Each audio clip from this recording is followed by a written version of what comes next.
Hi friends, இது வந்து Friday மார்னிங்க. இன்றைக்குமே இயர்லியாகவே எழுந்திரிச்சிட்டேன். இனிமேல் டெய்லி வந்து ஏதாவது ஒரு ஒர்க் அவுட் வந்து கண்டிப்பாக பண்ணணும்னு முடிவு பண்ணியிருக்கேன். ஒரு 2 டேஸ் பிஃபோராகவே நான் வந்து ஒர்க் அவுட்லாம் பண்ண ஸ்டார்ட் பண்ணிட்டேங்க. ஸோ இன்றைக்கி யோகாலாம் முடிச்சாச்சு. யோகா முடிச்சுட்டு அப்படியே லெமன் ஜூஸ்லாம் குடிச்சிட்டு கொஞ்சம் கார்டனிங் ஒர்க் இருந்தது, அதை தான் பார்த்துட்டு இருந்தேன். நிறைய மணி பிளான்ட் செடி இருந்ததுங்க. இப்போ இன்னும் தெரில, கிளைமேட் சரியில்லை, அப்படியே அழுவி காஞ்சி போயிடுச்சு. ஸோ எல்லாத்தையும் ரிமூவ் பண்ணி போட்டு ஒரு 3 செடி மட்டும் செலக்டிவாக வச்சுக்கிட்டேன். ஒரே ஒரு கொடி தாங்க வச்சுருக்கேன். நிறைய கொடி இருந்தது.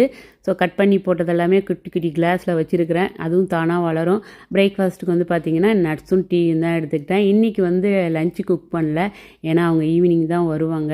வரும்போதே பூவெல்லாம் வாங்கிட்டு வந்திருந்தாங்க சாமிக்கு. ஃப்ரைடே இல்லையா, ஸோ சாமிக்கு பூவெல்லாம் வச்சு கும்பிட்டுட்டு நான் வந்து அன்றைக்கி லஞ்சு குக் பண்ணலைங்க, ஏன்னா வந்து நைட்டு வெளில போகிறோம் அப்படின்ட்டு. ஸோ ஒரே ஒரு கொய்யாக்காய் மட்டும்தான் எடுத்துக்கிட்டேன். நைட்டு எங்கே போனோம் அப்படிங்கிறத நெக்ஸ்ட் வீடியோவில் சொல்கிறேன். ஓகே ஃப்ரெண்ட்ஸ், நெக்ஸ்ட் வீடியோவில் மீட் பண்ணுவோம். பாய்.